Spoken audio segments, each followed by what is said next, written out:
اس نے طبق در طبق 7 آسمان بنائے، اور تم ما تری فی خلق الرحمن من تفاوت، تم رحمان کی پیدائش میں، اس کی تخلیق میں کوئی فرق نہیں پاؤ گے کہ ٹیڑھا میڑھا کر دیا گیا ہوگا، اندازے کے مطابق بنا دیا گیا ہوگا۔ ہر چیز اس کے برابر حساب سے بنائی گئی، جو بھی چیز ہے۔ کوئی بھی جیسے انجینئر کے پلان فیل ہو گئے ہوں، سوچا کچھ اور تھا، بن کچھ اور گیا ہو، وہ رحمان کی تخلیق میں ایسی کوئی چیز تم نہیں دیکھو۔ آگے کی جو آیتیں ہیں یہ اللہ تعالیٰ کیا فرماتا ہے، والذین کفروا بربہم عذاب جہنم، جو اپنے رب سے کا انکار کیے وہ جہنم میں جانے والے، ان کے لیے جہنم کا عذاب ہے۔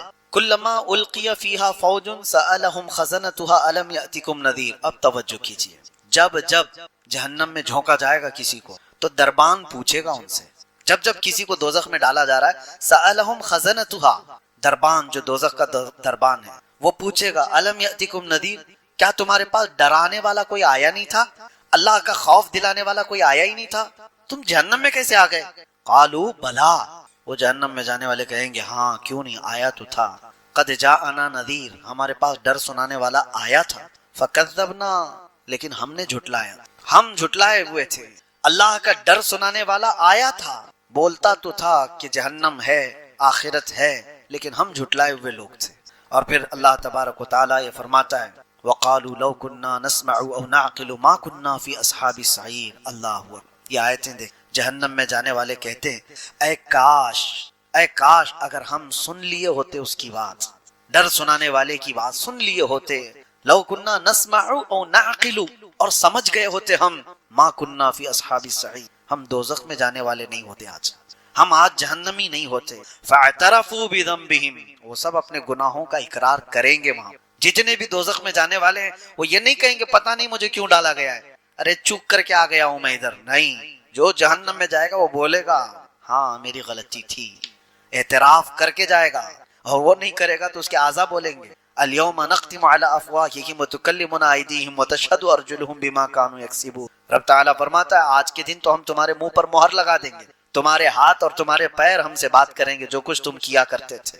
جہنم میں جانے والا، جیل میں آنے والے آدھے سے زیادہ وہ بولتے ہیں میں تو نردوش ہوں، میں کچھ کیا ہی نہیں، مجھے پھنسایا گیا ہے، تقریباً ہر کوئی، مرڈر والا بھی بولتا ہے مجھے پھنسایا گیا ہے، اور جتنوں کو دیکھا گیا ہے وہ سب یہ کہتے ہیں۔ یہاں الگ معاملہ ہے، جیل میں آنے والوں کو ہم نے دیکھا ہے، پہلے تو کوئی اقرار نہیں کرتا، نہ پولیس کے پاس، نہ کورٹ میں، اور نہ اندر آنے کے بعد، وہ تو دوستی یاری میں بیٹھے بیٹھے اپنے کچے چٹے سنا دیتے ہیں، لیکن اعتراف کرتا نہیں کوئی کہ میں نے وہ کیا یہ کیا، بڑے بڑے جرم ہوں یا چھوٹے ہوں، سب یہی بولتے ہیں مجھے پھنسایا گیا ہے۔ اب بڑے بڑے لوگوں پر، نیتاؤں کو بھی دیکھو، جب کیس لگتے ہیں تو یہی بولتے ہیں سازش کے تحت مجھے یہ کیا گیا، لیکن قیامت میں ایسا نہیں ہوگا، جو دوزخ میں جا رہا ہوگا وہ یہ نہیں بولے گا لوگوں نے مجھے پھنسایا اور میں یہاں آ گیا، وہ کہے گا کاش میں سن لیا ہوتا ڈر سنانے والے کی بات، رسول اللہ کی بات سن لیا ہوتا، میں دوزخ میں نہیں آتا۔ فاعترفوا بذنبہم، اللہ فرماتا ہے وہ اپنے گناہوں کا اعتراف کریں گے، فسحقا لاصحاب السعیر، بہت ہی برا ہو دوزخ میں۔ ان الذین یخشون ربهم بالغیب لہم مغفرۃ واجر، بے شک وہ لوگ جو اپنے رب سے ڈرتے تھے بغیر دیکھے اللہ کو، یہ وہ لوگ ہیں جو اللہ کو دیکھے نہیں اور ڈرتے تھے، اللہ فرماتا ہے ان کے لیے مغفرت ہے اور اجر کبیر ہے، ان کے لیے اجر عظیم ہے۔ یہ سورہ پوری اللہ تبارک و تعالیٰ نے جہنم کے متعلق، وہاں جانے والوں کے متعلق فرمایا۔ اور ایک آیت ہے اور ایک سورہ ہے جو سورہ حاقہ ہے، سورہ حاقہ۔ حاقہ جو ہے یہ قیامت کو ہی کہا گیا ہے۔ حاقہ کیا ہے؟ الحاقۃ ما الحاقہ، واقع ہونے والی، یقین کے ساتھ واقع ہونے والی کیا چیز ہے تم جانتے ہو؟ وہ قیامت ہے۔ قیامت کا پورا تذکرہ اللہ تعالیٰ یہاں بیان فرما رہا ہے، یہ سورہ حاقہ۔ کبھی آپ قرآن اٹھانا، ترجمہ پڑھ لینا، صرف ترجمہ بھی پڑھو ان آیتوں کا، آپ کے جسم کانپ جائیں۔ اللہ تعالیٰ فرماتا ہے یہ وہی قائم ہونے والی چیز ہے جس کا انکار قوم سمود نے بھی کیا، قوم عاد نے بھی کیا۔ حضرت صالح علیہ السلام کی جو قوم تھی وہ قوم سمود، اور حضرت ہود علیہ السلام کی قوم تھی وہ قوم عاد۔ قوم سمود اور قوم عاد انہوں نے کیا کیا تھا پتہ ہے؟ اللہ تعالیٰ فرماتا ہے قوم سمود نے انکار کیا، ایسی کوئی چیز آنے والی ہے ہی نہیں، کس سے ڈراتے ہو تم، قیامت وامت کیا چیز ہے یہ؟ اللہ تعالیٰ نے ان کو ایسا ہلاک کیا، فَأُهْلِكُوا بِالطَّاغِيَةِ، ان کو اللہ تبارک و تعالیٰ نے سخت ترین ہلاکت میں برباد کیا۔ قوم سمود کیسے ہلاک ہوئی وہ بتاتا ہوں، وَأَمَّا عَادٌ فَأُهْلِكُوا بِرِيحٍ صَرْصَرٍ عَاتِيَةٍ، اور قوم عاد اس کو اللہ نے تیز ہواؤں سے ہلاک کیا، ایک کو چنگھاڑ سے، آواز سے۔ قوم سمود کیسے مری ہے؟ جبرائیل علیہ السلام زمین پر آئے تھے اور انہوں نے ایک آواز لگائی تھی، اور اتنی تیز آواز تھی وہ، اتنی تیز آواز کہ جو آواز بڑھتی بڑھتی گئی تو قوم سمود کے کانوں میں سے بھیجا باہر نکل۔ آواز میں پاور ہے۔ آج جو بم پھٹتا ہے نا، اس میں بارود کم ہوتا ہے، اس کی جو آواز ہوتی ہے اسی سے ساری چیزیں ٹوٹ جاتی ہیں۔ بارود اس سے ہلاکت اتنی نہیں، جو ہائی پاور کا جو آپ کی آواز ہے، آواز بہت طاقتور چیز ہے۔ کبھی آپ روڈ پہ بہت تیز آواز میں ڈی جے بجائے تو یہاں کی دیواریں ہلنے لگ جائیں۔ کیوں ہلتی ہیں؟ آواز سے کیوں چیزیں ہلتی ہیں؟ آواز میں بہت پاور ہے، بہت طاقت ہے۔ یہ تو ہلکی آواز ہے، جتنا سننے کی تمہیں طاقت ہے اتنا ہی سن پاتے ہو، اوور ہو گئی تو کان پھٹ جائیں گے، کان پھٹ جائیں۔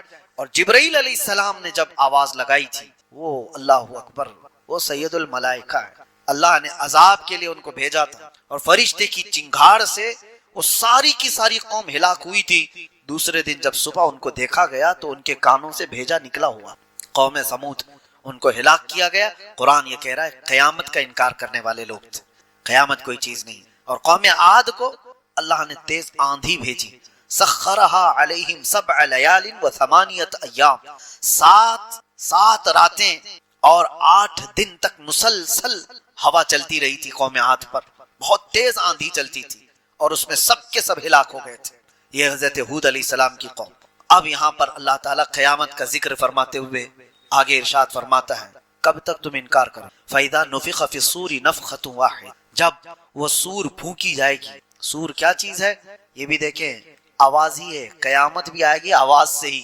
حضرت اسرافیل علیہ السلام اللہ کے فرشتوں میں سے ایک وہ فرشتے ہیں جن کے ہاتھ میں ایک سور باجے کی شکل کی، وہ کیسی ہے پتہ ہے کہ جیسے سینگ کی شکل ہوتی ہے، بیل کا سینگ، اسی کی بڑی شکل، جو منقدرت وَإِذَا الْجِبَالُ سُيِّرَتْ وَإِذَا الْعِشَارُ عُطِّلَتْ، اللہ فرماتا ہے پہاڑ چلائے جائیں گے، وَإِذَا الْبِحَارُ سُجِّرَتْ، اور سمندروں میں آگ لگائی جائے، تارے ٹکرا دیے جائیں گے، چاند اور سورج پھٹ جائیں گے، کیا ہوگا اس وقت؟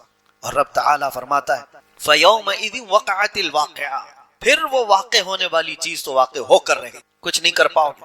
وَالْمَلَكُ عَلَىٰ أَرْجَائِهَا وَيَحْمِلُ عَرْشَ رَبِّكَ فَوْقَهُمْ يَوْمَئِذٍ ثَمَانِيَةٌ، اس دن اللہ تعالیٰ کا عرش اٹھانے والے 8 فرشتے ہوں جو رب کا عرش اٹھائے ہوئے ہوں گے۔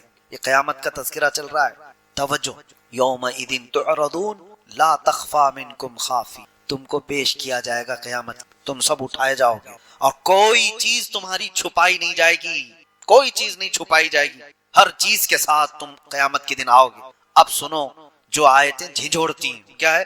فَأَمَّا مَنْ أُوتِيَ كِتَابَهُ، اللہ فرماتا ہے جو جس کے ہاتھ میں اس کا نامہ اعمال سیدھے ہاتھ میں دے دیا گیا، فَأَمَّا مَنْ أُوتِيَ كِتَابَهُ بِيَمِينِهِ، سیدھے ہاتھ میں جس کا نامہ اعمال پکڑا دیا گیا، فَيَقُولُ هَاؤُمُ اقْرَءُوا کِتَابِیَهْ، وہ تو خوشی میں سب کو پکار کر کہے گا آؤ آؤ میرا عمل نامہ پڑھ لو، اس کی انتڑیاں پیچھے کے مقام سے نکل جائے۔ یہ حمیم جس کا ذکر اللہ فرمائے، وَلَا طَعَامٌ إِلَّا مِنْ غِسْلِينَ، اور غسلین کے علاوہ کھانے کی کوئی چیز اس کو نہیں دی جائے، اور یہ ایک تھوڑا کا پھل وہاں پر دیا جائے، زقوم اس کو کہا گیا ہے، ان شجرۃ الزقوم، شجرہ زقوم جو جہنم میں ہوگا اس دن اسے دیا جائے گا، اتنے کانٹے کا ہوگا کہ وہ کھا تو نہیں سکے گا، لیکن کھائے گا تو اس کے حلق سے پورے کانٹے باہر آ جائیں گے، اسی کو نگلنے کے لیے پانی مانگے گا تو مائع حمیم دیا جائے، لا یأکلہ الا الخاطئ۔ آخر میں اللہ فرما رہا ہے ایک بات ہے، یہ میں کسی کو نہیں کھلاؤں گا سوائے خطا کرنے والوں کے، صرف خاطئون کو میں کھلاؤں گا یہ چیز۔ وہ ارحم الراحمین ہے، ہر ایک کے لیے نہیں، لیکن یہاں قرآن میں آج اس نے جگہ جگہ پر ہمیں جب تنبیہ کی تو پھر بندہ اگر کفر کیا اور انکار کیا اور پیٹھ دکھا کر بھاگا ہے تو پھر اس سے پوچھا جائے گا الم یأتکم نذیر، میں نے سورہ ملک کی آیت آپ کے سامنے پڑھی کہ ان سے دربان پوچھے گا کیا تجھے ڈر سنانے والا نہیں آیا تھا تیرے پاس؟ قالوا بھلا، ہاں آیا تھا، فکذبنا، ہم ہی جھٹلائے ہوئے تھے، ہم نے اس کی بات نہیں مانی، اسی لیے آج لے ان کی پناہ، آج مدد مانگ ان سے، کل نہ مانیں گے قیامت میں اگر مان گئے۔ قیامت کے دن تو بہت لوگ وہاں کی ہیبت دیکھ کر کے ماننے کو تیار ہوں گے، لیکن آج مان جاؤ۔ اپنے آپ کو جہنم کے عذابات کا ذکر کر کے جو بندہ ڈر گیا اس کے لیے بشارت سنا کر میں اپنی گفتگو ختم کرتا ہوں۔ ویسے صورتیں بہت ہیں آج جو ہم نے تلاوت کی، جیسے قیامت کا یہ ذکر پوری سورہ میں الحاقۃ ملحقہ، اسی طرح پوری سورہ قیامہ بھی ہے، لا اقسم بیوم القیامہ 29ویں پارے میں، ولا اقسم بالنفس اللوامہ ایحسب الانسان ان لن نجمع عظامہ، کیا انسان یہ گمان کر بیٹھا ہے کہ ہم اس کی ہڈیاں نہیں جوڑ پائیں گے؟ اللہ فرما رہا ہے یہ ان کفار و مشرکین کے لیے جو اپنے مردوں کو جلا کر راکھ کر کے پانی میں بہاتی کہ ان کو پھر کوئی زندہ نہ کر سکے، مر گیا استھیاں ختم کر دو تاکہ اس کے ساتھ کچھ نہ ہو سکے۔ اللہ فرماتا ہے ایحسب الانسان ان لن نجمع عظامہ، انسان یہ سوچا ہے کہ ہم اس کی ہڈیاں جوڑ نہیں پائیں گے؟ بلا قادرین علی ان نسوی